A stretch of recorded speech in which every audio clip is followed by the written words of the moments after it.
বিনা স্বার্থে ভালোবাসার মানুষ যদি একজন থাকে, সে হচ্ছে আমার আপনার মা। সেই মানুষটার ভালোবাসা এত বেশি এরকম 70টা মায়ের ভালোবাসা। কতটা বললেন? 70টা মায়ের ভালোবাসা। 70টা মায়ের ভালোবাসা একত্রিত করার পরে এক পাল্লাতে রেখে দেন। আর আল্লাহ তাবারক ওয়া তাআলা নিজ বান্দাকে ভালোবাসেন, এক পাল্লাতে রেখে দেন। আল্লাহ তাআলা বলে ভালোবাসাটার পাল্লাটা কি হয়ে যাবে? ভারী হয়ে যাবে। সুবহানাল্লাহ বিহামদিহি। আল্লাহ তাআলা এরকম ভাবে আসলে কোন মা বা তার ছেলে যদি অন্যায় করে, সহজ অন্যায় না মাফ না করার কথা, মাফ করে দেয়, কিন্তু বড় হয়ে যখন অন্যায় অত্যাচার অযথা মার ধর করে, তখন আর কিন্তু মাফ করতে চায় না। খুব রাগান্বিত থাকে, ছেলে মেয়ে থাকে, খুব কষ্ট দিয়েছে, তারা কষ্ট করে লালন পালন করেছে, আর বড় হয়ে কষ্ট দিচ্ছে। কিন্তু আল্লাহ সুবহানাহু ওয়া তাআলা বলছেন কোরআনের মধ্যে যে আল্লাহ তাবারক ওয়া তাআলা বান্দাকে কিভাবে ক্ষমা করেন। আমরা অনেকে মানুষ আছি যারা নিরাশ হয়ে গেছে, আল্লাহ তাআলা গুনাহ করতে করতে করতে করতে অন্তরটাকে পুরো জং ধরিয়ে ফেলেছে। ভালো আমল করতে ভালো লাগে না, ভালো কথা শুনতে ভালো লাগে না, ভালো ইবাদতের কথা শুনলে, ওয়াজ নসিহত শুনলে ভালো লাগে না। এটা কি কারণ কি জন্য জানেন? আসল কথা, অন্তরটাতে মরিচা মরে শেষ হয়ে গেছে। এই কথাই বলছেন কোরআন। আল্লাহ তাআলা অনেক মানুষ ভেবে গিয়েছে আমার আর ক্ষমা হবে না, আল্লাহ তাআলা এত আমি গুনাহ করেছি, আল্লাহ মনে হয় আমাকে আর ক্ষমা করবে না। নিরাশ হয়ে গেছে, আমাকে আর আল্লাহ তাআলা ক্ষমা করবে না। এত বড় বড় গুনাহ করেছি, এত লোকের টাকা মেরেছি, এত জমির আইনকে নষ্ট করেছি, এত পরের আবারকে কেটে ফেলেছি, এত ফসলটাকে গরু বাছুরকে খাইয়েছি, আমার আর ক্ষমা হবে না। এই ভ্রান্ত ধারণাটাকে, ভুল ধারণাটাকে আল্লাহ তাআলা কিভাবে রদ করছে দেখেন। আল্লাহ তাআলা কোরআনের মধ্যে বলছেন কুল ইয়া ইবাদিয়াল্লাযীনা আসরাফু আলা আনফুসিহিম, কুল ইয়া ইবাদিয়াল্লাযীনা আসরাফু আলা আনফুসিহিম লা তাকনাতু মির রাহমাতিল্লাহ ইন্নাল্লাহা ইয়াগফিরু যুনুবা জামিআ। হে রাসূল, আপনি বলেন ইয়া ইবাদিয়াল্লাযীনা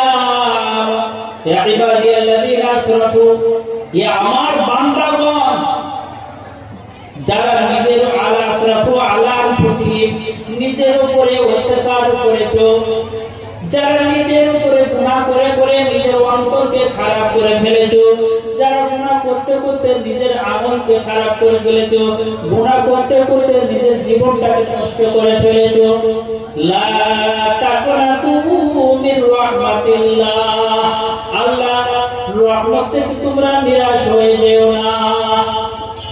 আল্লাহ রহমত থেকে কি করছে? মারা করছে, নিরাশ করে মারা করছে। আল্লাহ রহমত আপনার সঙ্গে আছে, আপনার কাছে। আমার গুনার জন্য আমাকে কাঁদতে হবে, তাহাজ্জুদে নামাজ পড়ে আল্লাহর কাছে কাঁদুন, তওবায়ে নাসুহা করুন,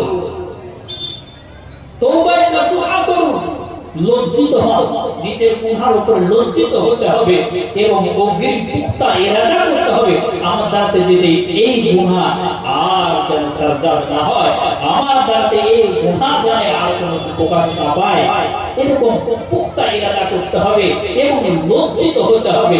আল্লাহ সুবহানাহু ওয়া তাআলা ইন্নাল্লাহা ইয়াগফিরু যুনুবা জামিআ, আল্লাহ সমস্ত ধরনের গুনাহ মাফ করে দিবেন। বলেন সুবহানাল্লাহ।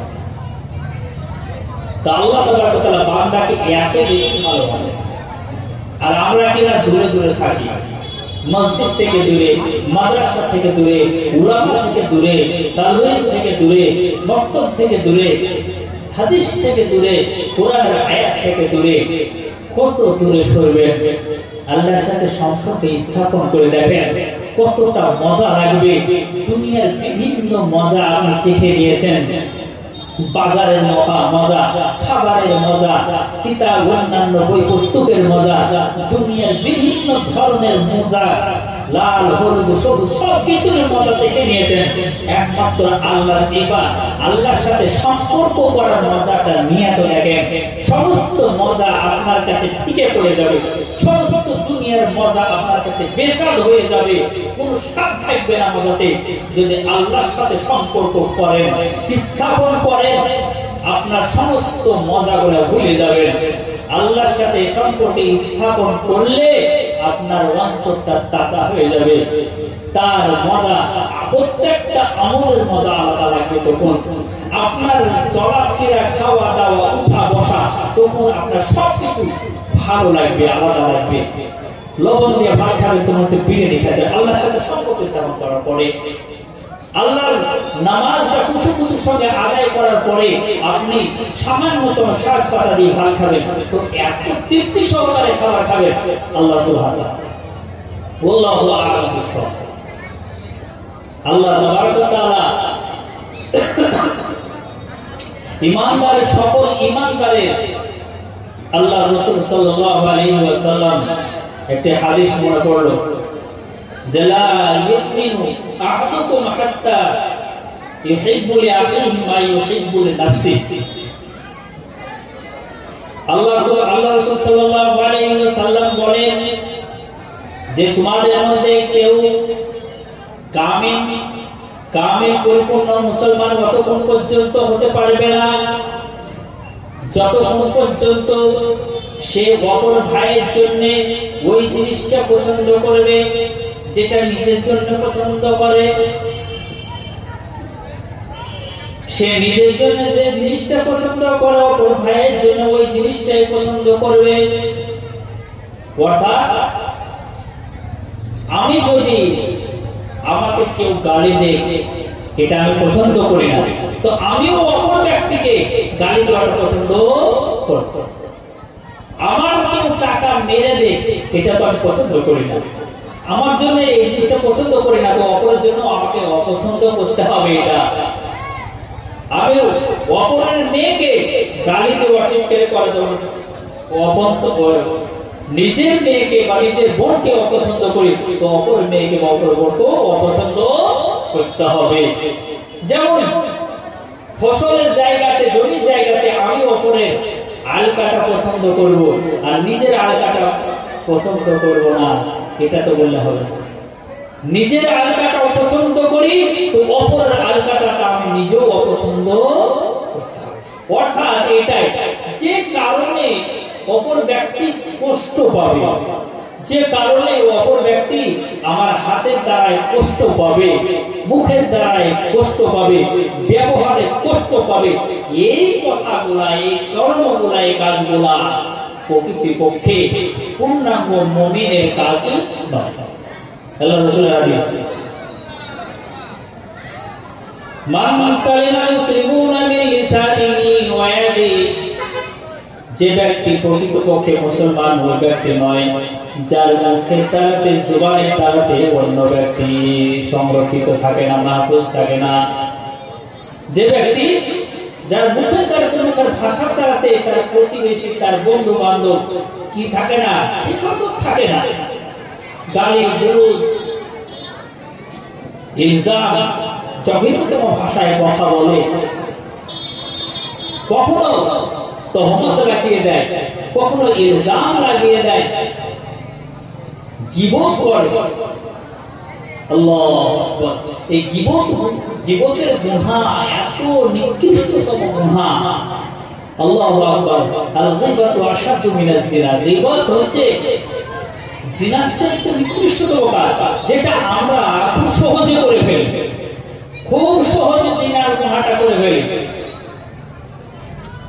জেনা করাটাকে গুনাহ মনে করি, বড় জেনা করাটাকে বড় গুনাহ মনে করি, কিন্তু ওর ভিতরে যে আমরা গীবত করে ফেলা, গীবতটাই বড় গুনাহ, সেটা কিন্তু আমরা জেনেও বুঝতে পারি না। আমাদের মা বোনেরা আছেন, দুটো চারটে মেয়ে ছেলে এক জায়গাতে জড়ো হয়ে গেলে এক অপরের কথা আসতে লাগে, বলতে থাকে, এগুলা করা যাবে না।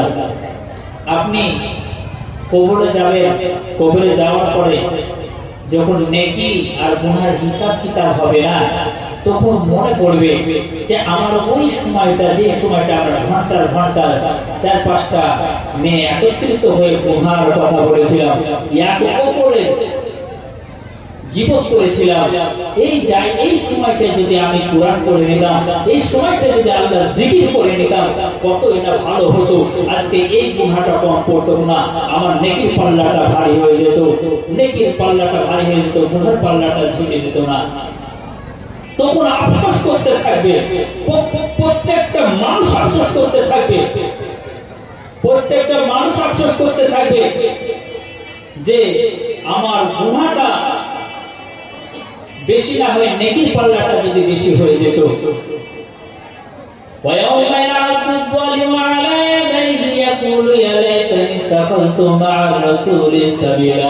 প্রত্যেকটা মানুষ আফসোস করতে করতে নিজের হাতকে কামড়াতে থাকবে, নিজের হাতকে কামড়াতে কামড়াতে মনে পর্যন্ত চিবিয়ে পড়বে, সুবহানাল্লাহ।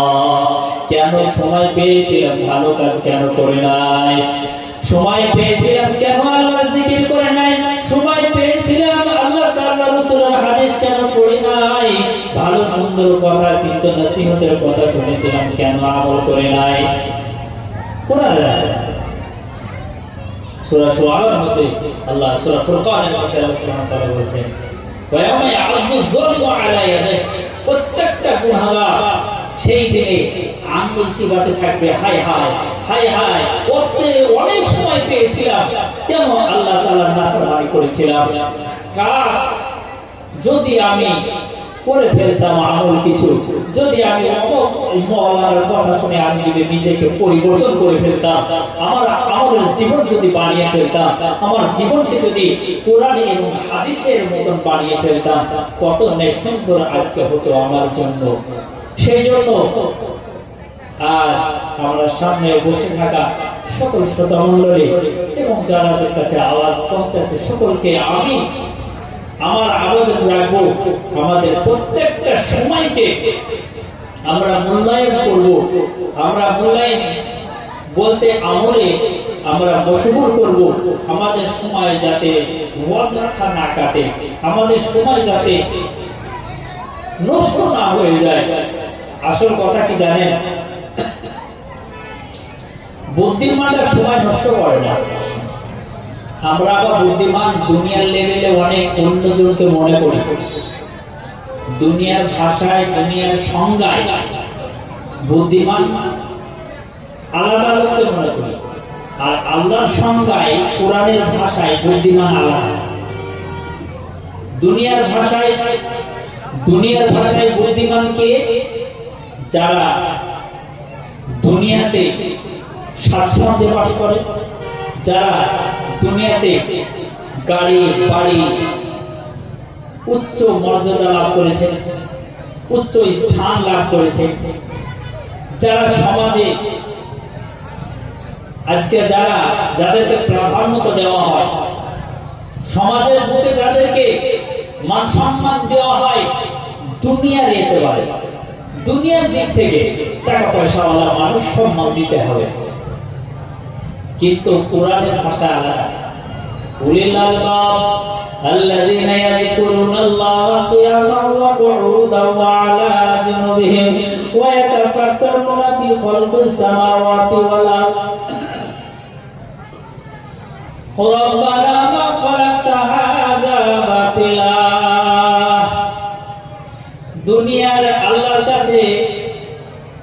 কাছে বিরেত বুদ্ধিওয়ালা জ্ঞানী মানুষের সংজ্ঞা হচ্ছে আল্লাহ তাআলার জিকির আজকার করবে। আল্লাযীনা ইয়াযকুরুনাল্লাহা কিয়ামা, যারা দাঁড়িয়ে আল্লাহকে স্মরণ করবে, বসে আল্লাহ জিকির করবে, শুয়ে শুয়ে আল্লাহকে স্মরণ করবে, এরাই হচ্ছে প্রকৃতপক্ষে জ্ঞানী আল্লাহর সংজ্ঞায় আল্লাহর নিকটে। আর কি করবে?